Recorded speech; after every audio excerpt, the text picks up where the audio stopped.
Hello guys, welcome back Vipin गुरु channel. मेरा नाम है विपिन गुरु। आप सभी लोग हैं कैसे? आशा करता हूँ बहुत बढ़िया होंगे। और ये मेरा इंस्टाग्राम का अकाउंट है, यहाँ से मुझे आप कॉन्टैक्ट कर सकते हो और यहाँ से मेरा नंबर आपको मिल जाएगा और आप अपॉइंटमेंट ले सकते हो। अब बात करते हैं मुद्दे की। राहु 30 अक्टूबर 2023 को मीन राशि में जा रहे हैं, तो इसका क्या प्रभाव रहने वाला है मीन लगन वालों के ऊपर, इसके बारे में आज हम बात करेंगे। अगर आपका मीन लगन है तो ये वीडियो आपके लिए बहुत खास होने वाली है। देखिए, जैसा कि आप चार्ट में भी देख पा रहे हैं, लगन में राहु देव गोचर करेंगे। अब राहु जहां बैठते हैं उस भाव के प्रति डिजायर देते हैं।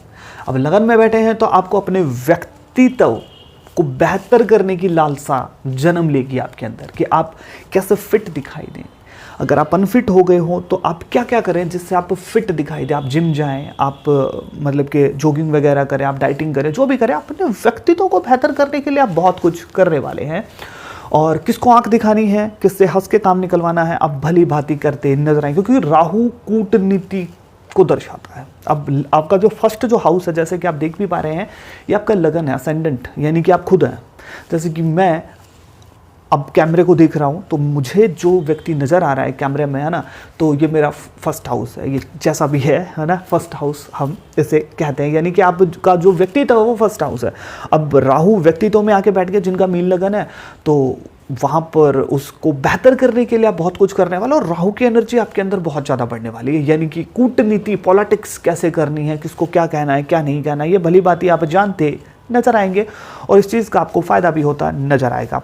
आपको अपने फिटनेस के ऊपर खासा ध्यान रखना चाहिए। अब इसमें दो पहलू हैं। जिनकी जन्म कुंडली में राहु की स्थिति बहुत अच्छी है, उन लोगों का व्यक्तित्व के ऊपर वो काम करेंगे और अपने व्यक्तित्व को बेहतर कर लेंगे।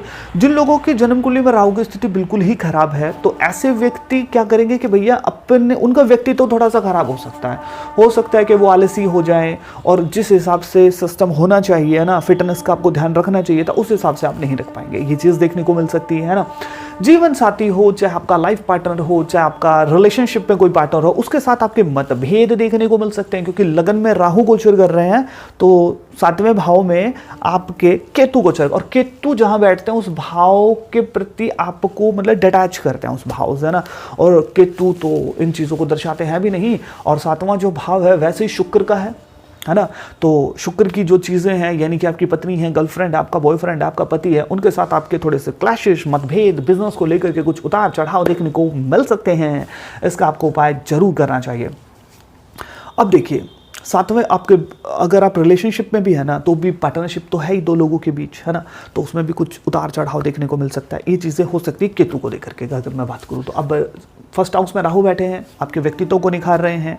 और अगर राहु की स्थिति थोड़ी सी खराब है आपकी जन्म कुंडली में, तो आप थोड़े से आलसी हो सकते हैं, जिसके चक्कर में खाएंगे बहुत, वर्कआउट नहीं करेंगे, तो फिर क्या होगा कि आपकी मतलब कि सेहत या पर्सनैलिटी में कुछ प्रॉब्लम, मतलब कि थोड़ा सा मोटापा बढ़ जाए, ये सब चीज़ें देखने को मिल सकती हैं।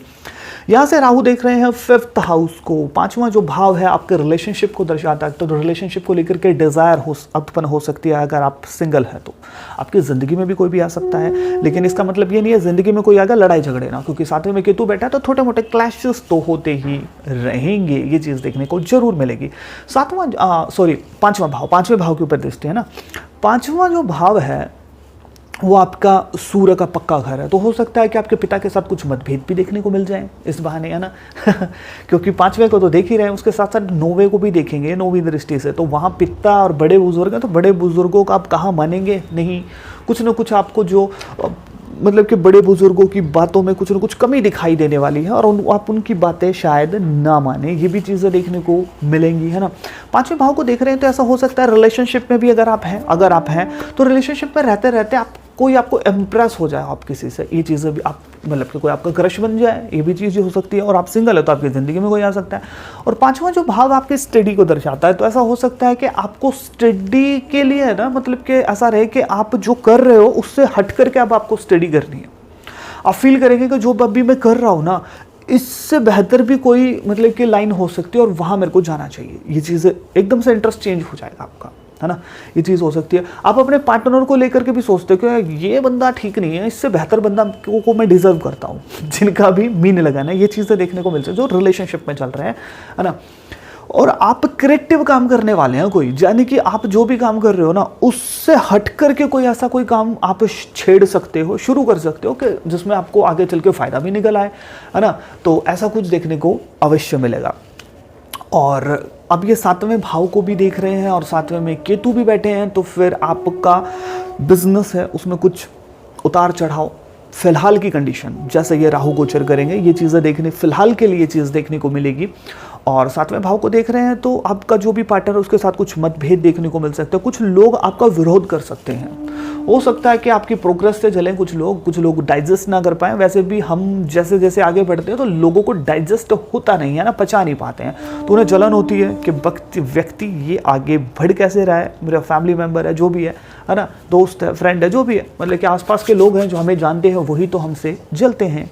देखिए, जिन लोगों का मीन लगन है और जिनके शादी के लिए रिश्ते ढूंढे जा रहे हैं तो उसमें कुछ अड़चने देखने को मिल सकती है, शादी में अड़चने आ सकती हैं अगर आप शादी आपकी करने के लिए रिश्ते ढूंढे जा रहे हैं ना। अगर आप रिलेशनशिप में हैं और आप शादी करना चाहते हैं तो तब भी कुछ छोटी मोटी दिक्कतों का सामना आपको ज़रूर करना पड़ेगा, और ये सही समय होगा नहीं, है ना। तो आपको मतलब कि थोड़ा सा टाइम लेकर के करनी चाहिए, क्योंकि केतु आपके 7वें भाव में गोचर कर रहा है, जो कि पार्टनरशिप के लिए बिल्कुल अच्छा नहीं है अगर आपका मीन लगन है। और यहाँ से जो राहु है 9th हाउस को भी देखेंगे तो आपको धार्मिकता की तरफ जो आपका झुकाव था उसमें कमी देखने को मिल सकती है, और पुरानी चली आ रही कुछ चीज़ों को मतलब कि आप मतलब कि सोचेंगे यार क्या है, मतलब कि गुरु जो है वो क्या है कि पुरानी मतलब रीति रिवाज इन सब चीज़ों को दर्शाता है। अब Rahu what is the new, इन चीज़ों में विश्वास करता है। अब राहु का जो प्रभाव है 9th हाउस के ऊपर है, और वहाँ पर धर्म है ना, बड़े बुजुर्ग हैं, बहुत सारी चीज़ें हैं, पूजा पाठ भी है, तो वहाँ देख रहा है तो उन सब चीज़ों से व्हाट इज़ न्यू, कुछ नए काम होंगे जो आपको देगा लगन में बैठ करके, तो आप उन कामों से थोड़े से भटक सकते हैं, या फिर आपको टाइम ना मिले यार मतलब कि ये धार्मिक काम करने का, या फिर पुरानी कुछ चीज़ों का बड़े बुजुर्गों के साथ जिस हिसाब से आप टैकल कर रहे हो, तो राहु के ट्रांजिट के बाद ये कुछ करने में दिक्कतों का सामना करना पड़े, ये चीज़ भी देखने को अवश्य मिलेगी। अब 9वें भाव को देख रहा है तो आपके हायर एजुकेशन में जो लोग स्टूडेंट हायर एजुकेशन में कुछ प्रॉब्लम का सामना करना पड़ सकता है, या फिर जो लाइन आपने पकड़ रखी है उससे हट करके आप कोई काम कर रहे हैं, मतलब कि एजुकेशन लेने लग जाए और वो आगे चल के आपको फायदेमंद भी साबित हो सकती है, ये चीज़ें भी देखने को मिलेंगी। और देखिए, लगन में जो राहु बैठा है, चाहे कंडीशन कैसी भी हो, आप हर सिचुएशन से आपको कैसे उलझना है, कैसे पार पानी है, ये आप भली भांति जानते नजर आएंगे। चाहे आपकी जन्म कुंडली में राहु की स्थिति खराब हो चाहे अच्छी हो, आप हर कंडीशन से पार पा ही जाएंगे। अब हम बात करते हैं जिनका भी मीन लगन है उन्हें उपाय क्या करने चाहिए। देखिए, अगर आपका मीन लगन है तो आपको 1 किलो, 1.25 किलो या फिर 1 किलो जो है ना, जो आप दान कर सकते हैं, है ना। और इसके साथ साथ आपको 10 काले सफ़ेद कंबल, यानी कि एक कंबल जिसका रंग काला भी हो, जिसमें रंग सफ़ेद भी हो, 10 कंबल एटलीस्ट, है ना, वो आपको दान करनी चाहिए। आपको दोनों कानों में सोना धारण करना चाहिए, इससे आपका केतु बहुत अच्छा हो जाएगा और पार्टनरशिप में जो प्रॉब्लम आ रही है वो नहीं आएगी। अब इसके साथ साथ आपको 700 ग्राम इमली मंदिर में दान जरूर करनी चाहिए। और सबसे मोस्ट इंपॉर्टेंट उपाय, आपको कुत्तों की सेवा करनी चाहिए। अगर आप कम से कम 10 कुत्तों को खाने को कुछ न कुछ खिलाते हो, दूध, ब्रेड, बिस्किट, जो भी आपकी पॉकेट अलो करे, तो आपका केतु बहुत अच्छा हो जाएगा। और जब हमारा केतु अच्छा होता है तो हम जहाँ जाते हैं वहाँ हमें मान सम्मान मिल ही जाता है ना। तो केतु को अच्छा करने के लिए आपको कुत्तों की सेवा जरूर करनी चाहिए और आपको बहुत अच्छा रिजल्ट मिलेगा अगर आप कुत्तों की सेवा करेंगे। अगर आपको कोई कुत्ता ऐसा मिले कि उसे चोट लगी या फिर कुछ भी लगा तो उसका आप इलाज करवा सकते हैं, कोई दवाई वगैरह करा सकते हैं। इससे आपके राहु बहुत अच्छे हो जाएंगे। और राहु जब अच्छा होता है तो ऐसे व्यक्ति को जिंदगी में हराया नहीं जा सकता। उसके पास हर वार का जवाब होता है जब राहु अच्छा होता है। तो अगर राहु खराब है तो उसकी ज़िंदगी में इतनी परेशानियां होती हैं कि उनसे पार पा के ही वो व्यक्ति अपनी पूरी एनर्जी लगा देता है और आगे नहीं बढ़ पाता है। तो इसलिए राहु को अच्छा करने के लिए कुत्तों की सेवा जरूर करें। वीडियो आपको कैसी लगी कमेंट सेक्शन में जरूर बताइएगा। मिलता हूं किसी नई और बेहतर वीडियो के साथ। जय श्री कृष्ण।